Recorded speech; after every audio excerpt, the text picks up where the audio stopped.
Assalamualaikum warahmatullahi wabarakatuh. Selamat siang semuanya. Selamat siang Bapak Cepi selaku dosen pengampu mata kuliah praktikum kimia ini. Di sini kami akan menjelaskan mengenai hasil dari percobaan kami tentang preparasi magnetit. Sebelum itu, izinkan kami memperkenalkan diri terlebih dahulu. Untuk anggotanya kita yaitu ada Delia Nurhaliza dengan NIM terakhir 21, kemudian ada Febri Febriani dengan NIM terakhir 34, kemudian ada Syarah Umu Zahra dengan NIM terakhir 70, dan ada Erika Rahma dengan NIM terakhir 68, dan Maheswari Ayun dengan NIM terakhir 85. Selanjutnya untuk pembahasan selanjutnya akan dijelaskan oleh teman saya.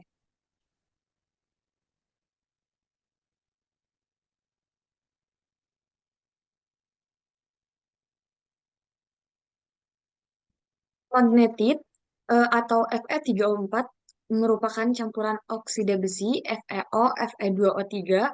Oleh karena itu, mengandung dua spesies besi, yaitu ferrotereduksi dan juga feri yang teroksidasi. Magnetit seringkali disebut dengan besi 2,3 oksida. Magnetit mempunyai struktur spinal terbalik dengan ion-ion Fe3 terdistribusi secara acak antara situs oktahedral dan tetrahedral serta ion-ion Fe2 dalam situs oktahedral seperti pada gambar berikut. Nah, dalam struktur tersebut setengah dari ion Fe3+ berkoordinasi secara tetrahedral, sedangkan setengah ion Fe3+ yang lain dan semua ion Fe2+ berkoordinasi secara oktahedral. Setiap situs oktahedral tersebut memiliki 6 ion O2- sebagai atom tetangga terdekat yang tertata pada ujung oktahedron, sedangkan pada situs tetrahedral memiliki 4 ion O2- sebagai atom tetangga terdekat yang tertata pada ujung tetrahedron. Nah, sintesis partikel of E3O4 itu telah dikembangkan dengan berbagai metode. Di antaranya itu ada metode Sol-Gel, ada metode hidrolisis, dan juga metode kopresipitasi. Pada praktikum ini kita menggunakan metode kopresipitasi. Nah, metode kopresipitasi ini merupakan metode yang sederhana dan murah dalam biaya operasional, serta memerlukan temperatur reaksi yang rendah, kurang dari 100 derajat Celcius. Nah, sehingga metode ini menjadi salah satu teknik yang lebih disukai untuk membuat nanopartikel. Nanopartikel yang dihasilkan dari metode kopresipisati ini biasanya polidispersif dengan morfologi berbentuk bulat. Nah, metode kopresipitasi ini adalah proses kimia yang akan membawa zat terlarut untuk membentuk endapan yang diinginkan. Dalam sintesis partikel nano Fe3O4 dengan metode kopresipitasi, ini ada beberapa faktor yang mempengaruhi hasil akhirnya. Faktor pertama itu ada rasio antara ion ferus dan ion ferik dalam media basa atau alkali, kemudian pH, dan yang terakhir itu suhu larutan. Ketiga itu sangat mempengaruhi hasil dari sintesis, contohnya ukuran partikel.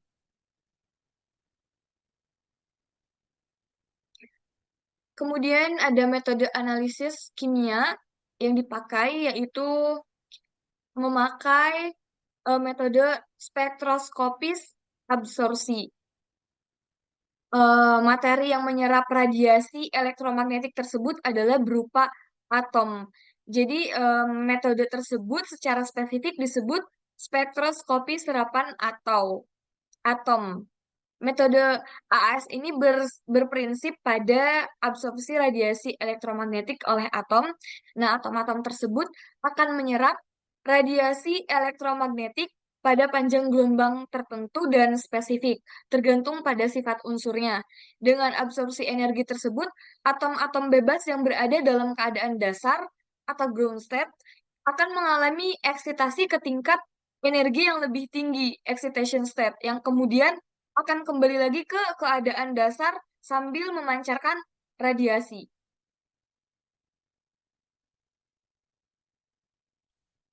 Kemudian PSA, dalam PSA ini proses kerjanya yaitu cahaya yang muncul dari alat PSA akan dihamburkan oleh partikel di dalam sampel. Cahaya yang dihamburkan tersebut itu akan berbanding terbalik dengan ukuran partikel tersebut. Selain itu, alat PSA memanfaatkan sumber cahaya dan juga detektor dari tabung fotomultiplier dan forodioda. Dari hamburan cahaya tersebut kan menghasilkan sinyal analog yang akan diubah menjadi sinyal digital, kemudian diolah lagi menjadi hasil deret hitung. Jadi dapat disimpulkan bahwa alat particle size analyzer ini berdasarkan bekerja berdasarkan hamburan cahaya pada suatu partikel sampel. Adapun beberapa analisa yang dilakukan pada pengujian ukuran partikel menggunakan PSA itu ada 4. Dapat menganalisa ukuran partikel, nilai zeta potensial, pengukuran tegangan permukaan, dan juga mengukur ukuran partikel, tegangan permukaan dari densitas sampel.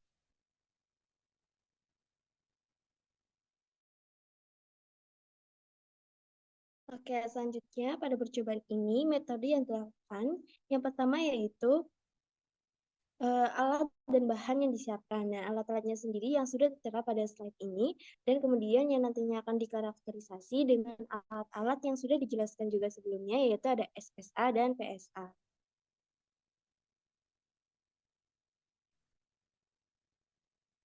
Kemudian percobaan pada sintesis magnetit, kita nantinya membutuhkan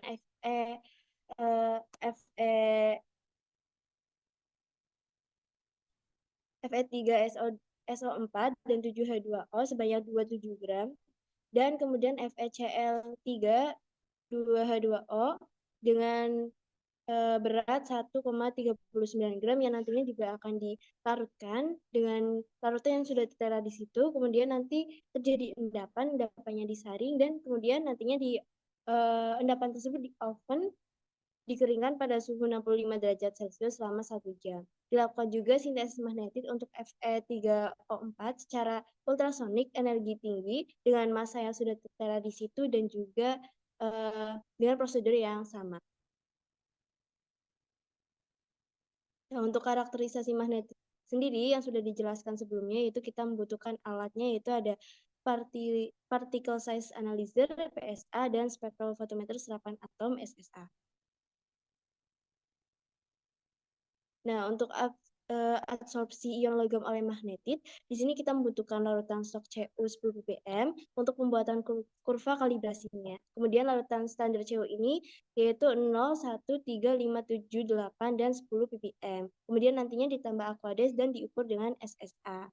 Kemudian untuk optimasi pH, dilakukan tata cara seperti yang sudah tertera di gambar dengan step-stepnya dari step 1, 2, 3, dan 4, yang kemudian nantinya akan di karakterisasi menggunakan SSA.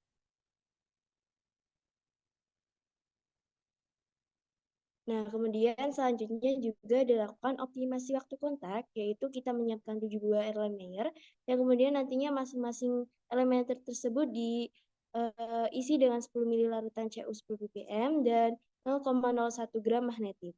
Nah, kemudian nanti dikocok menggunakan orbital shaker dengan kecepatan 200 rpm selama 120 menit, yang nantinya kemudian akan dikarakterisasi menggunakan SSA.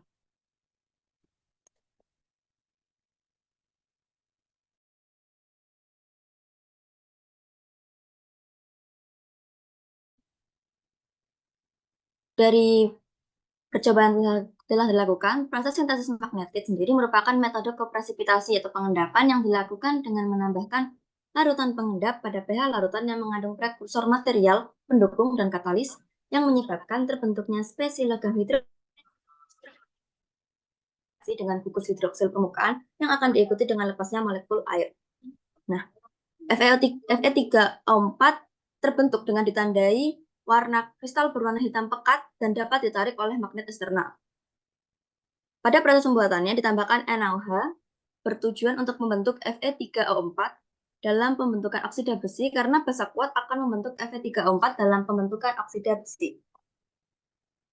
Pembentukan endapan Fe3O4 melibatkan proses pelarutan dan rekristalisasi, yaitu ion Fe2+ teradsorpsi ke dalam besi hidroksida yang kemudian diikuti dengan penataan ulang struktural karena transfer elektron Fe2+ dan Fe3+ melalui tumpang tindih d orbital. Dan berikut adalah rumus pembentukan magnetit.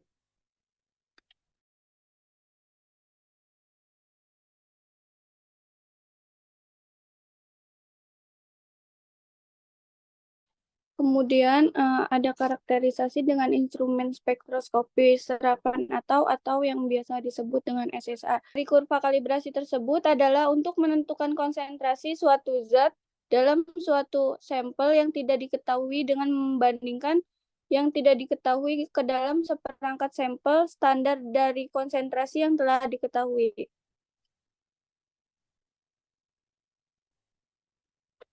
Berikutnya ada optimasi pH yang dilakukan pada variasi pH 5, 6, 7, dan 8. Dari hasil optimasi tersebut didapatkan grafik dengan sumbu X adalah pH dan sumbunya adalah kapasitas absorpsi.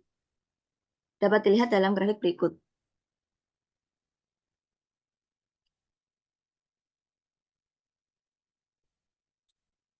Kemudian ada optimasi waktu kontak. Pada optimasi waktu kontak itu diberi variasi dari 10 menit, 20 menit, 30 menit, 40 menit, 50 menit, 60 menit, dan 120 menit. Dari hasil optimasi waktu tersebut didapatkan grafik waktu kontak versus CU2 plus yang teradsorb. Dengan sumbu X-nya itu waktu kontak dan sumbu Y-nya itu konsentrasi absorpsi. Kurva tersebut bisa dilihat pada layar tersebut. Berdasarkan grafik itu, kapasitas adsorpsi paling besar ditunjukkan oleh waktu kontak selama 50 menit dengan kapasitas adsorpsi sebesar 0,857. Hal ini menunjukkan bahwa waktu optimum penyerapan logam Cu itu adalah waktu kontak selama 50 menit.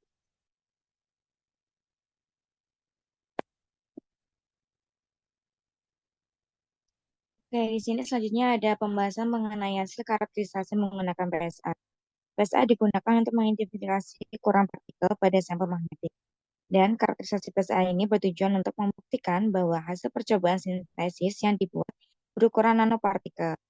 Prinsipnya yaitu dengan menentukan ukuran partikel berdasarkan diameter.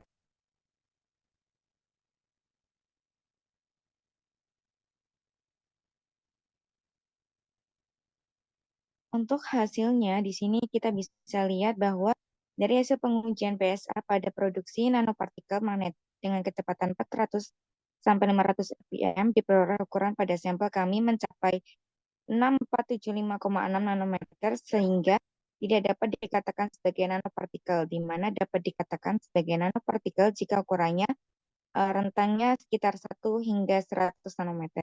Berdasarkan literatur, ukuran partikel yang termasuk ke dalam kategori nanopartikel berkisar antara 10 hingga 1000 nanometer.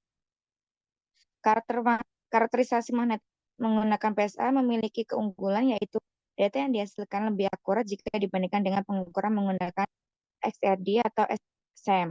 Tujuan dari karakterisasi ini adalah untuk mengetahui ukuran partikel yang telah terbentuk berupa kurva distribusi ukuran partikel. Pada karakterisasi menggunakan PSA, rentang ukuran yang digunakan yaitu berkisar antara 0,6 nanometer sampai 9.000 nanometer, tergantung pada jenis sampel yang digunakan.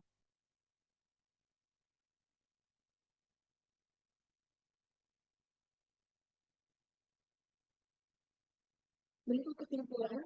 Yang pertama, massa sintesis yang didapat yaitu 0,2083 gram. Untuk rendemennya kita dapat mendapatkan 89,78%. Hasil karakterisasi dengan PSA menunjukkan sebesar 6.475,6 nm dan itu bukan termasuk nanopartikel. Kemudian magnetit hasil sintesis dapat melakukan adsorpsi secara optimum pada pH 8 dengan waktu kontak selama 50 menit.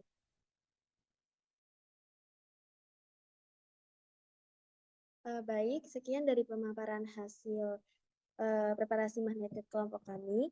Terima kasih banyak Bapak Cepri atas bimbingannya selama ini. Mungkin masih banyak terdapat kekurangan yang kelompok kami lakukan, namun kedepannya mungkin kami akan lebih memperbaiki lagi. Kami selaku kelompok 4 memohon maaf, dan itu kami mengucapkan banyak-banyak terima kasih. Dan wassalamualaikum warahmatullahi wabarakatuh. Waalaikumsalam warahmatullahi wabarakatuh. Assalamualaikum warahmatullahi wabarakatuh.